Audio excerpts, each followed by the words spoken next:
हम सब वक्त के अंदर जीते हैं। हमारी उम्र, हमारी यादें, हमारी प्लानिंग, सब कुछ वक्त पर डिपेंड करता है।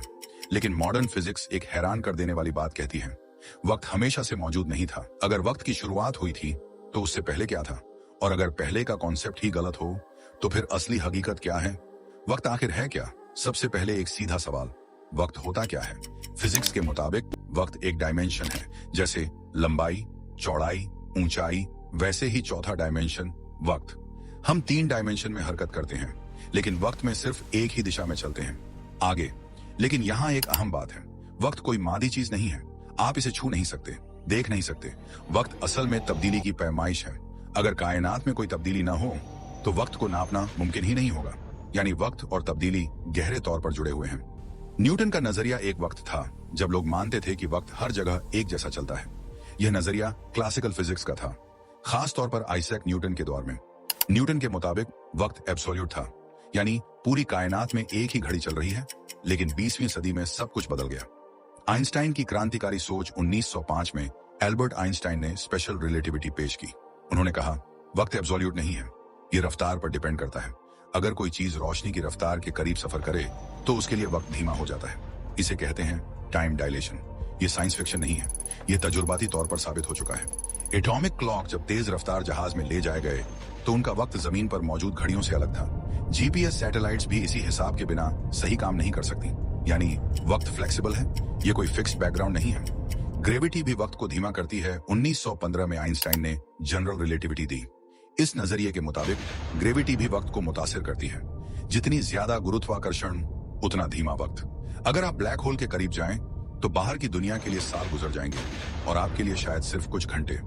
यहाँ एक बहुत बड़ी बात सामने आती है, वक्त और स्पेस अलग अलग नहीं है, ये मिलकर एक स्ट्रक्चर बनाते हैं, स्पेस टाइम। और यह स्ट्रक्चर मादा और ऊर्जा से मुतासिर होता है। बिग बैंग, क्या वक्त वहीं से शुरू हुआ? आधुनिक कॉस्मोलॉजी के मुताबिक कायनात की उम्र लगभग 13.8 अरब साल है। इस नजरिए को कहते हैं बिग बैंग थ्योरी। यह स्पेस में होने वाला धमाका नहीं था, बल्कि खुद स्पेस फैलना शुरू हुआ था।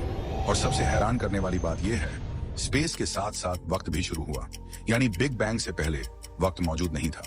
मशहूर फिजिसिस्ट स्टीफन हॉकिंग ने कहा था, बिग बैंग से पहले क्या था? यह पूछना ऐसा ही है जैसे दक्षिणी ध्रुव से दक्षिण की तरफ जाने की कोशिश करना। दक्षिणी ध्रुव से आगे दक्षिण नहीं होता।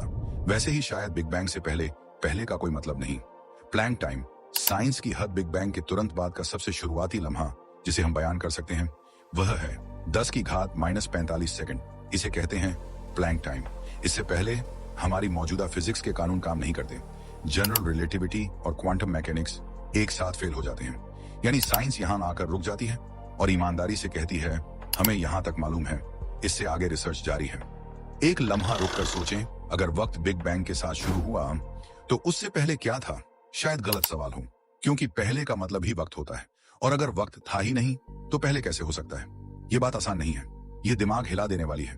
क्लिफ हैंगर साइंस हमें यहां तक लाती है। वक्त फ्लेक्सिबल है, वक्त ग्रेविटी से मुतासिर होता है, वक्त बिग बैंग के साथ शुरू हुआ। लेकिन एक सवाल अभी भी बाकी है, अगर वक्त की शुरुआत हुई तो क्या कोई सबब वक्त से बाहर हो सकता है?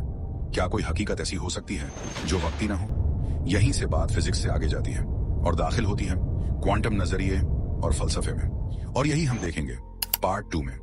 अगर वक्त सीमित है तो शायद हकीकत असीमित हो। पार्ट 2 में हम पूछेंगे, वक्त से पहले क्या था? Come on guys, show some love, hit subscribe and stick around.